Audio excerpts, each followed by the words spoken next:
Hello everyone. இன்றைக்கி நம்ம வீடியோவில் நம்ம வீட்டில் எல்லாருமே பிளாஸ்டிக் பாட்டில் டப்பாலாம் அப்படி வேஸ்ட்டாக சேர்த்து வச்சுருப்போம்ல, அந்த திங்ஸ்லேருந்து நம்ம எப்படி அழகான ஒரு டெக்கரேட்டிங் நம்ம வீட்டுக்கு செய்கிறதுன்னு தான் பார்க்க போகிறோம்.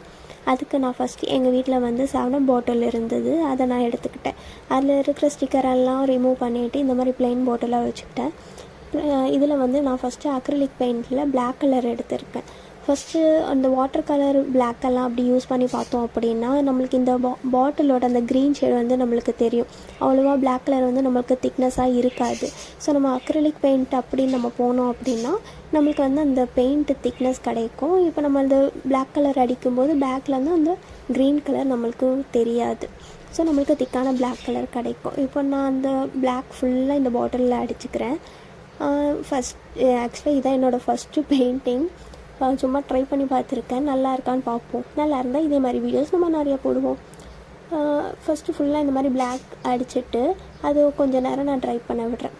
ஒரு 10 to 15 மினிட்ஸ் அதை ட்ரை பண்ண விட்டோம் அப்படின்னா தான் நம்மளுக்கு அதுக்கப்புறம் அதில் டிசைன்ஸ் போட நம்மளுக்கு கரெக்டாக இருக்கும். அதனால் இப்போ பாட்டம் வரைக்கும் நான் பிளாக் அடிச்சுட்டு அப்படியே கொஞ்சம் ட்ரை பண்ண வச்சுட்டு ஒரு 10 to 15 மினிட்ஸ் கழித்து இந்த பிளாக்குக்கு வந்து ரெட் கலர் காம்போ கொடுத்தா நல்லாயிருக்கும்னு ஃபீல் ஆயிடுச்சு எனக்கு. ஸோ நான் வந்து ஃப்ளவர் டிசைன்டாக வரையலான்னு இருக்கேன். அதுக்கு ஃபஸ்ட்டு வந்து நான் ரெட் எடுத்தேன். ரெட்டு ஃபுல்லாக டிப் பண்ணிக்கிட்டு ப்ரெஷ்ஷில் லைட்டாக எட்ஜில் மட்டும் ஒயிட் எடுத்தேன். அப்போ நம்மளுக்கு அந்த டபுள் காம்பினேஷன் கிடைக்கும்போது ஃப்ளவர் பார்க்க ரொம்பவே சூப்பராக இருந்தது. இந்த மாதிரி நீங்களும் போட்டுக்கோங்க. ஃப்ளவர் இந்த மாதிரி போட்டுட்டு அடுத்து நம்ம வந்து லீஃபுக்கு க்ரீன் கலர் எடுப்போம். க்ரீன் கலர் அந்த ஸ்டெம்புக்கும் லீஃப்க்கும் நம்ம க்ரீன் கலர் எடுத்துகிட்டு சும்மா அப்படி ரேண்டமாக நம்ம இப்படி போட்டு விட்டுடலாம். எப்போவுமே லீஃப் வந்து டபுள் சைட் கர்வ் கொடுத்து நம்ம ஃபினிஷ் பண்ணுறத விட இந்த மாதிரி டிஃப்ரெண்ட்டான குட்டி அந்த மாதிரி போட்டிங்கன்னா அழகாக இருக்குது. நீங்களும் அந்த மாதிரி டிஃப்ரெண்ட்டாக ட்ரை பண்ணி பாருங்கள். நம்ம கையால் ஒரு விஷயம் நம்ம செஞ்சு வீட்டில் வச்சு பார்த்தோம் அப்படின்னா அதுக்கு ஒரு தனி ஃபீல் இருக்கும்ல, ரொம்பவே அழகாக இருக்கும், நம்மளுக்கும் சந்தோஷமாக இருக்கும்.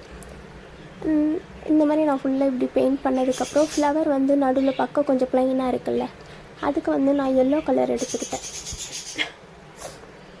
எல்லோ கலர் எடுத்து சும்மா நடுவில் குட்டி டாட்ஸ் மாதிரி வச்சோம் அப்படின்னா நம்மளுக்கு அந்த ஃப்ளவருக்கு நடுவில் இருக்கும்ல, அந்த மாதிரி நம்மளுக்கு கிடச்சிரும். பார்க்கவே இவ்வளோ அழகாக இருக்குல்ல, எனக்கு ரொம்பவே பிடிச்சிருந்தது. இது ஃபஸ்ட் டைம் நான் இப்படி இருக்கிறதுனால ரொம்ப அழகாக இருந்தது. அதுக்கப்புறம் சும்மா ஹைலைட்காக ரெட் கலர் மறுபடியும் எடுத்துகிட்டு வெறும் ரெட் எடுத்துகிட்டு கொஞ்சம் அங்கங்கே ஷேட் பண்ணிக்கிறேன். கொஞ்சம் ஹைலைட் பண்ணோன்னே நம்மளுக்கு ஃப்ளவர் பார்க்க ரொம்பவே அழகாக இருந்துச்சு. அதுக்கப்புறம் அதை அப்படியே ட்ரை பண்ண விட்டுட்டு நம்ம வந்து டெக்கரேட்டிவ்க்கு யூஸ் பண்ணிக்கலாம். இந்த மாதிரி இப்போ வந்து நம்மளுக்கு ரெடி ஆயிடுச்சு. இந்த மாதிரி நிறைய பாட்டில்ஸ் நம்ம பெயிண்ட் பண்ணி நம்மளுக்கு பிடிச்ச மாதிரி பெயிண்ட் பண்ணி வீட்டில் அங்கங்கே வைக்கும்போது ரொம்பவே அழகாக இருக்கும். தென் வந்து இப்போ நம்மளுக்கு இந்த பாட்டில் ரெடி ஆகிடுச்சு. இது பார்க்க அழகாக இருக்குது அப்படின்னா லைக் பண்ணுங்கள், ஷேர் பண்ணுங்கள், சப்ஸ்கிரைப் பண்ணுங்கள்.